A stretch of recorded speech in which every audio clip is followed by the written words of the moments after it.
धर्मेंद्र ऐसे अभिनेता थे, वो केवल अच्छे अभिनेता नहीं थे, अच्छे इंसान भी थे।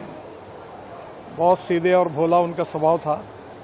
मेरा उनका बड़ा व्यक्तिगत परिचय था और उनका एक उम्दा दिल था और विशेष रूप से देश की मिट्टी के साथ, किसानों के साथ उनकी बहुत बड़ी कटिबद्धता थी। उनकी जो फिल्में हैं जिसमें उन्होंने अभिनय किया है, वो मुझे लगता है कि लोग कभी भूल नहीं सकेंगे। इतना अच्छा कार्य उन्होंने किया है और निश्चित रूप से उनके जाने से हमारे चित्रपट सृष्टि का बड़ा नुकसान भी हुआ है।